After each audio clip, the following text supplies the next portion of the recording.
Hello and welcome back to Leader Up, a podcast of Army Management Staff College.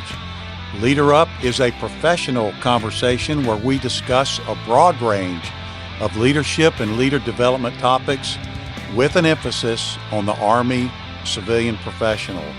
I'm your host, David Howey. On today's episode of Leader Up, we have a very interesting and a very special guest. Our guest today is Dr. James Helis, and he is the director of the Army Resilience Directorate. And he is also a member of the Senior Executive Service. And we're going to talk today about the Army Resilience Directorate and some other leadership and leader development topics. And so, Leader Up audience, let me bring our guest in. Dr. Helis, thank you so much for being with us today, and thank you for being on Leader Up. David, it's a privilege to be here. Thanks for inviting me. So let's start, Dr. Helis, with just a big picture look at your organization, the Army Resilience Directorate. What is it, and what are some of the major programs that are in the Army Resilience Directorate? Good question. We're a team of about 85 individuals, about 80% civilian, the remainder military. Our portfolio consists of the Army's Sexual Harassment and Assault Response and Prevention Program, the Army Suicide Prevention Program, the Substance Abuse Prevention Program, and the Promotion of Individual Resilience. Those are the major components of the portfolio. Other programs that we have within the organization are the Army's Sponsorship Program and the Army's Body Composition Program, and a few other health promotion activities. And so if I'm an Army civilian out here in the field, how will the Army Resilience Directorate affect my job, and what kind of things would I be focusing on in order to take advantage of the things that you offer in the Army Resilience Directorate? Great question. The first thing we are is a resource and a compendium of resources for leaders across the Army. If you go to our webpage, which is Army Resilience, all is one word, .army.mil, you'll find a variety of resources that discuss what are the Army's policies, in general about resilience and about prevention, but also specific to the different programs. We have a variety of resources. We conduct podcasts and webinars on a regular basis on topics from substance abuse to sexual harassment to how do you build individual resilience, how do you build a positive climate, and then links to all kinds of resources for commanders. So that is the first we do. The second in there that you'd find by coming to us is us being able to lay out the resources that are available locally at installation for civilian leaders to tap into to both build positive climates in their teams and support and take care of their team members, and how to prevent, or in the event of there is an event, how they can respond and support their team through a through some kind of a difficult event. And so you've talked a little bit about prevention, and I'd like you to address, if you can, how supervisors can establish a climate and a culture of prevention regarding these topics. Yeah, great. You make a great point in the question that the first step in prevention is building a positive climate and a culture within the organization to build a cohesive team where everybody values everybody else. Everybody is treated with dignity and respect, with empathy, and when challenges and issues arise, that the team is there and the leaders are there to support them. I would say for leaders, the first thing is to articulate that. Tell everybody that you expect it. That this is a team, rather than do what too often we do in the Army, which is lay down a bunch of do nots and what will happen to you if you cross the line.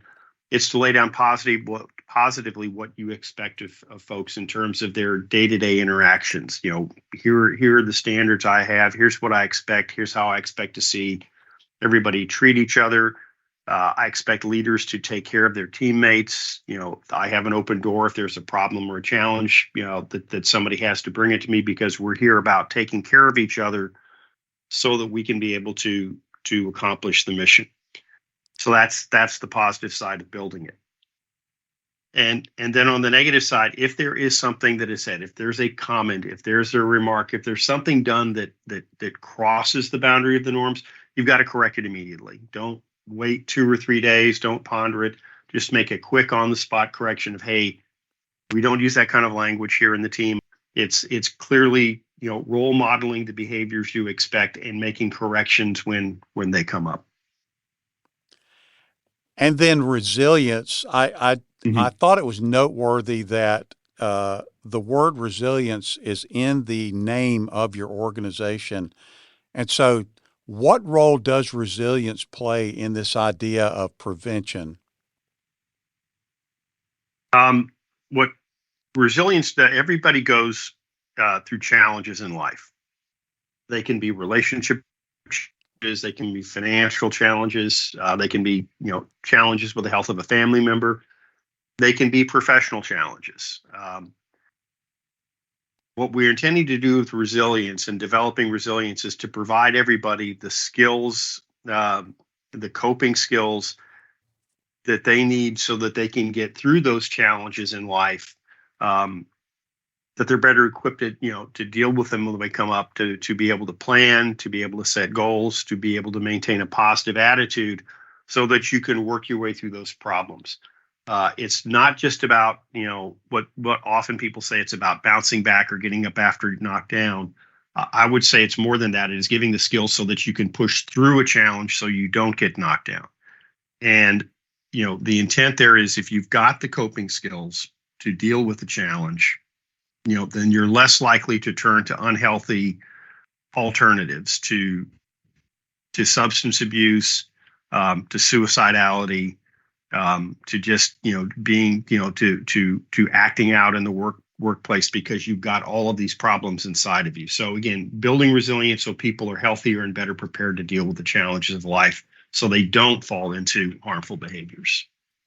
And your organization is going to realign from the G1 to the G9, and I'm just curious, what is the rationale behind that, and how will that transition affect the Army Resilience Directorate's ability to do its job? Great question, Dave. The decision to realign the Resilience Directorate from the G1 into the G9 at Headquarters DA is part of a series of decisions made by Secretary Wormuth to enable the Army to better execute prevention, to better get ahead of harmful behaviors, to get upstream of them. So the first in these decisions is the formal designation of a principal staff lead, 3-star general, who will be the lead for prevention within the Army. And that decision was to go with the G9. The G9 already owns quality of life. The G9 already owns soldier family programs. Those are critical in upstream prevention, primary prevention of harmful behaviors. And it made sense to roll the programs associated with those behaviors together into the G9 so that there's better synchronization and coordination between our efforts, because a number of the programs that they run are supportive of our programs and kind of vice versa. It allows for, perhaps better more efficient use of resources. And it allows for, better identification of are there gaps and seams in our prevention program. So again, this is part of a larger effort by the Army to better go after prevention. Within the Resilience Directorate, for most folks, it's not going to have a significant change in what we do. The face we present to the Army will still be the Army Resilience Directorate, but it will enable us to more closely coordinate with both those the folks in G9 and their programs that support prevention. So with the designation of the G9 as the lead, to better synchronize all of our efforts, with the chaplaincy, the Surgeon General, provost marshal general, all have significant prevention activities within their offices. And again, the designation of a lead and the consolidation in the G9 is going to make it easier to coordinate and synchronize those prevention programs across the Army. I'd like to switch gears with you a little bit and talk about Army civilians, and just how have you seen the role of Army civilians change during your time working with the Army, and how do you see the role of the Army civilian in the Army today? I think the role of the Army civilian is even becoming more critical in the face of the recruiting challenges the Army is facing. There's no secret that we're having a more difficult time recruiting for the uniformed force. The civilian force is the continuity. It's the institutional knowledge within the Army. And I think we're going to have to pick up more responsibilities as we cope with a smaller active duty component. So we'll see more responsibilities, I think, coming our way in the future. And it's going to be critical that we stay connected with the force, that we stay part of the force, and we understand our role, that we are, vital. There again, the three components of Guard, Reserve, and Active, but there's also the civilian component that's in my mind is equally important now, particularly for the institutional Army. Absolutely, and that kind of leads me into my next question, which is about leadership and leader development in the Army civilian profession, and why is that important more so now than maybe it was even 10 years ago, 15, 20, or even 30 years ago? How is leadership and leader development important for us as Army civilians? The Army has historically always had a very robust program for leader development within the officer corps. We then came to a recognition pretty much post-World War II, and again, a resurgence post-Vietnam era of the importance of leadership development for the enlisted soldiers, for our non-commissioned officer corps. And then again, subsequent to that, we seem to have come to the recognition of we need to have a formal structured leader development program for our Army civilians. Leadership is taught, leadership is learned. And we need to invest in the development of leaders within the civilian corps.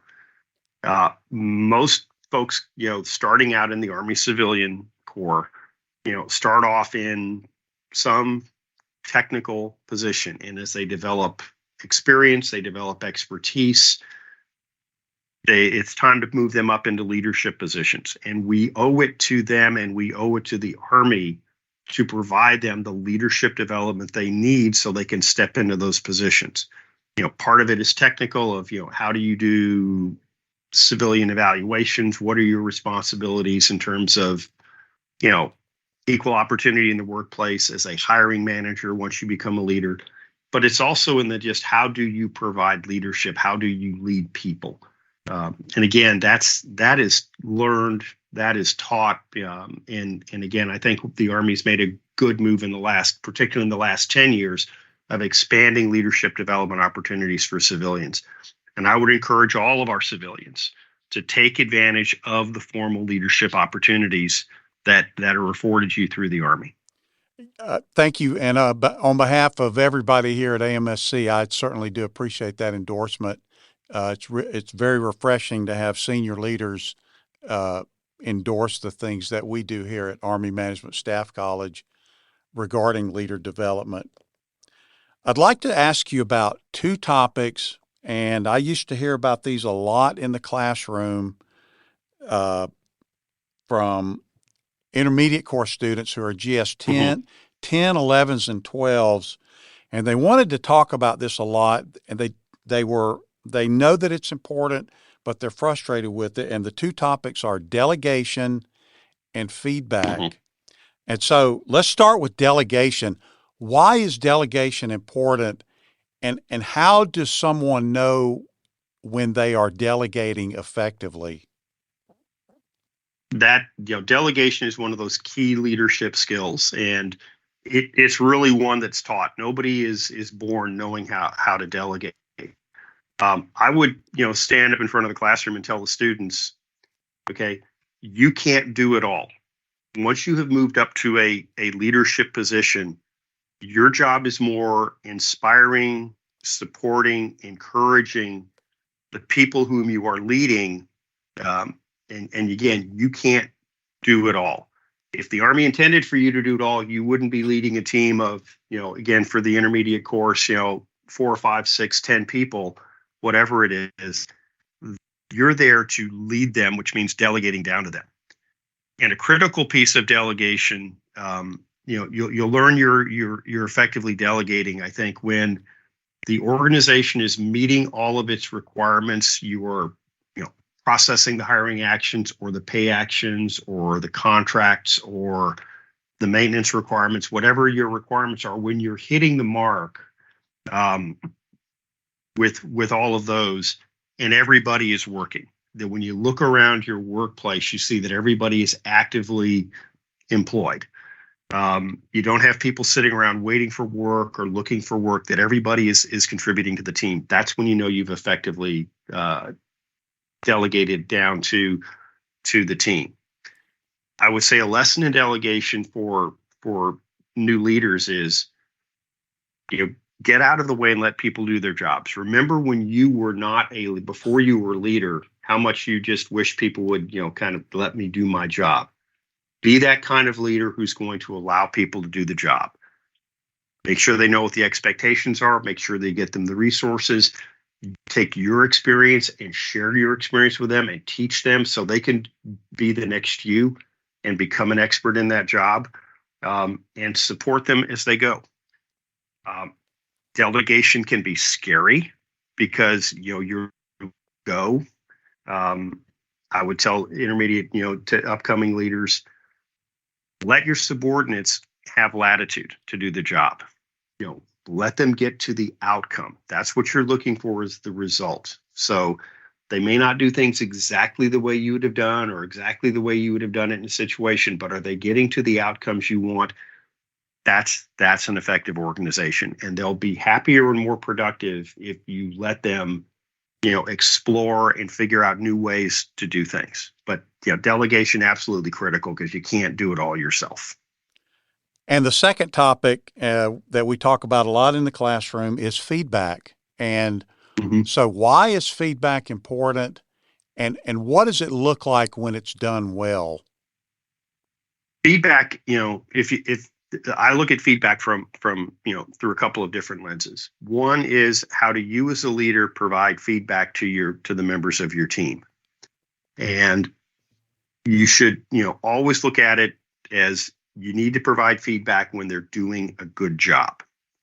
You don't want to constant. It's not always, here's how to do better, here's how you miss something, but you want to recognize when people are doing a good job and doing well. That's both through individual counseling that you're doing regularly as part of the appraisal process. It can be done publicly, just in a meeting, saying good job on that project. But there's also, the whole host of recognition awards, where we have now a family of awards from, achievement, commendation, meritorious service, all the way up to distinguished service for civilians.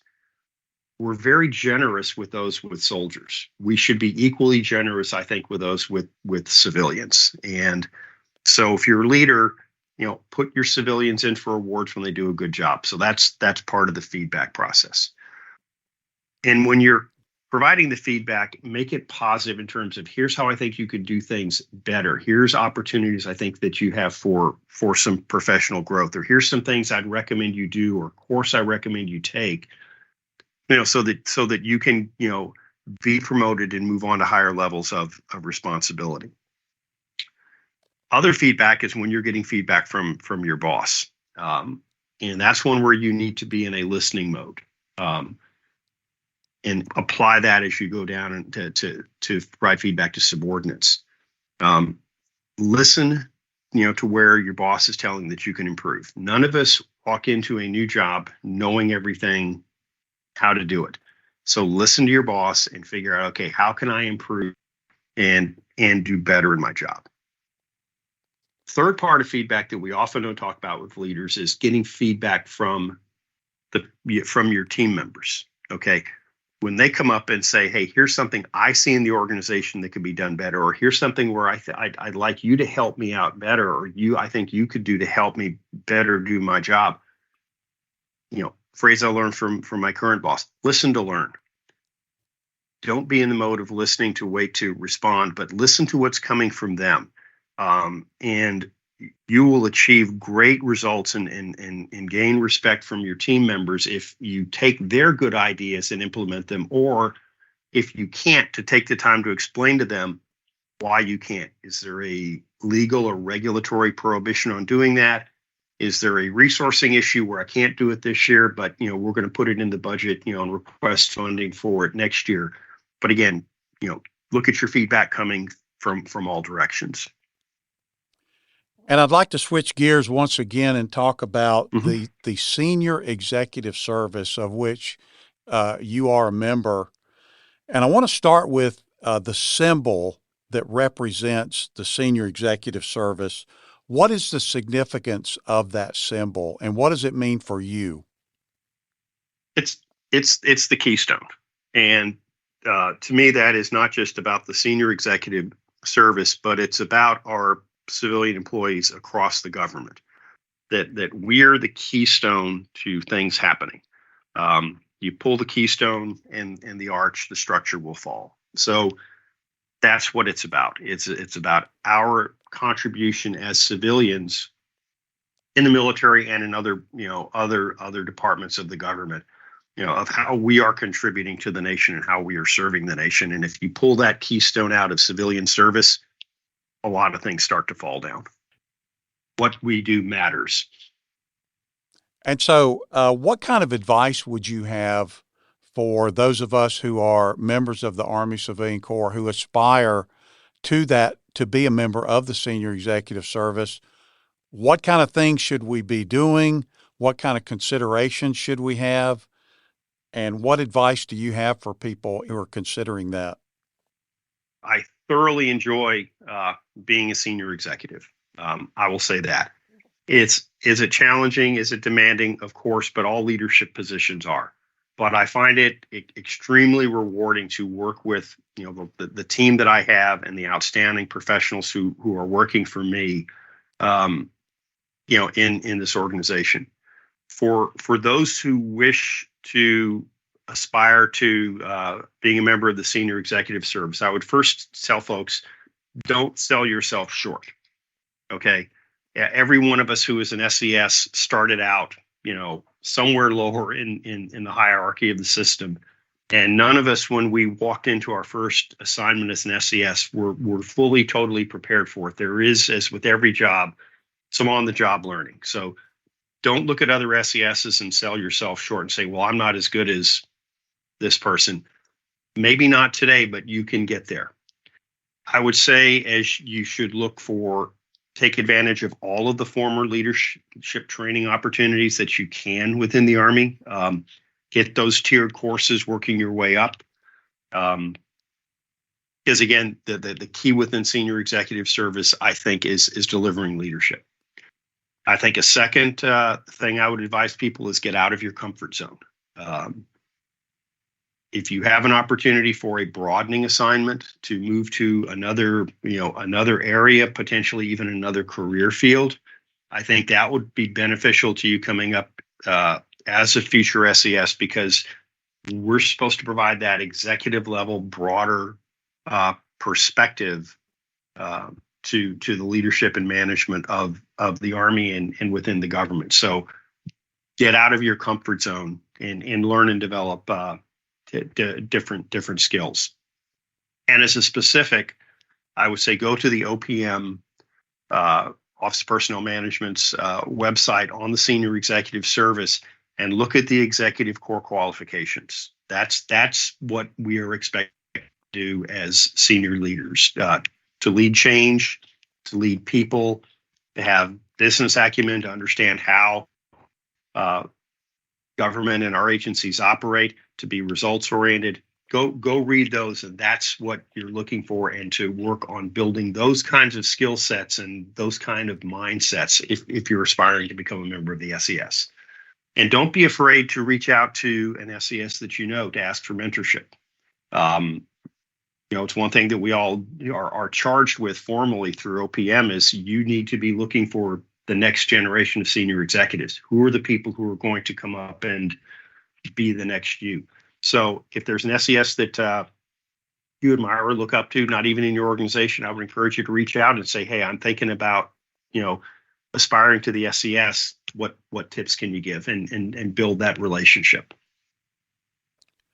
And so in our final moments here, I would like to talk about what we call our Leader Up top threes. Mm-hmm. And the first one is your top three, if you can give me three, or if you can give me only three, leadership books that you would recommend for leaders in the Army or outside of the Army. Yeah, I would say, for leaders, read. Reading is important. There's a lot of learning you get from reading. We learn from experience, but you can learn from other people's experience by reading. And that can be both positive and negative, of here are things that work, and here are things that, oops, I don't want to go down that path. This was a tough question, to name only three. I'm going to name four. I would say first, Team of Rivals by Doris Kearns Goodwin. It's about Abraham Lincoln's leadership in the Civil War, of bringing together a contentious team of people who didn't necessarily like each other going into the team and had competing agendas within the government, and how he brought them together and got them functioning as a team to win the Civil War and save the nation. A second I would give is Thinking in Time by Richard Neustadt and Ernest May. It's kind of a classic about how you use the lessons of history in our jobs. We often think about, say, well, 5 years ago we did something this way. And Thinking in Time gives you a way of, how to use history and use the lessons of the past, but don't fall into traps. Make sure that, that you're doing an apples to apples comparison and an analogy, and how to successfully use lessons from the past and history, and also traps you can fall into. And it's a great book because it's a lot of case studies, starting with the Cuban Missile Crisis, about how to get things right, and some places where we got where we didn't get things right.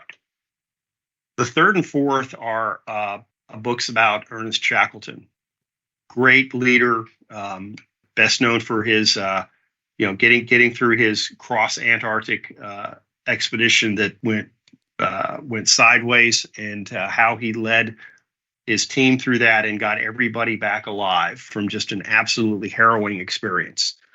Two books, they're both called The Endurance, which is the name of his ship. One by Caroline Alexander, the other by Alfred Lansing. They're both equally good.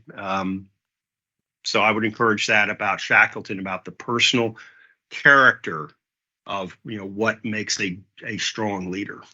So that'll be my three books: Team of Rivals, Thinking in Time, and either version of The Endurance. And that story about Shackleton, that certainly is a story about resilience, I would say. Would you agree with that? It is absolutely a story about resilience. It is also absolutely riveting.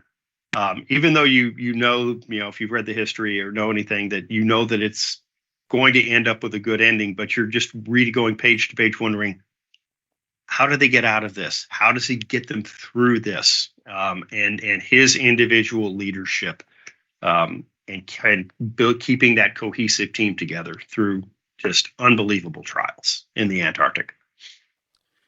And the second top three are your top three, and we're going to call these skills or competencies for Army leaders.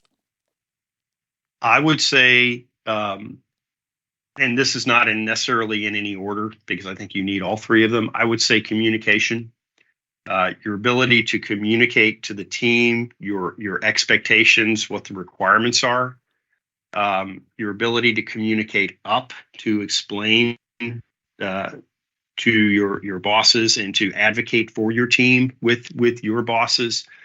The part of communicating that we don't often talk about is the receiving element, the listening. listening to your teammates to learn from them. They've got, a lot of good ideas. They will often come up with better solutions than you would ever dream of. So listen to your teammates and encourage them to share their thoughts, their ideas, their innovations, and listening to your boss. Really understanding what's your boss's vision, what's the intent, and what are ways that you can improve as a professional. So communicating, and I would say put listening at the top. I would say empathy. Take care of your people. By the time we get into leadership positions, we've learned technical competence in our field, but we're now responsible not just for an outcome, but for taking care of our people. And with empathy, to listen, to hear, to understand their challenges, and to help them through their challenges, because that's going to help them to accomplish the mission. And third, I would say, is self-control. You're going to face challenges as a leader. You're going to have things go wrong. You're going to face crises. And it's critical that you maintain your control in the face of a crisis. Your team members are looking to you for leadership. And if you stay cool, calm, and collected, that's reassuring to them, encouraging them to work the problem. But again, that's self-control. Don't be the person who's doing the screaming and yelling. I think we've all unfortunately had that experience. Self-control. Hold it in, and again, keep your team focused on working the problem and working through whatever challenge they have at hand. And our final set of top threes is your top 3 leadership lessons learned. I would say own your own and your team's mistakes is first. You're going to make mistakes as a leader. Okay, just accept that. You're going to make mistakes, and even inaction can be a mistake. Not making a decision, not taking an action, that can be a mistake. So own your own mistakes, and don't be afraid to own your own mistakes in front of your team members. Let them know that you recognize your own fallibilities. And own your team's mistakes. Okay, you got to have their back. You've got to provide them that top cover. Okay, so own the mistakes of the team. Loyalty runs both ways.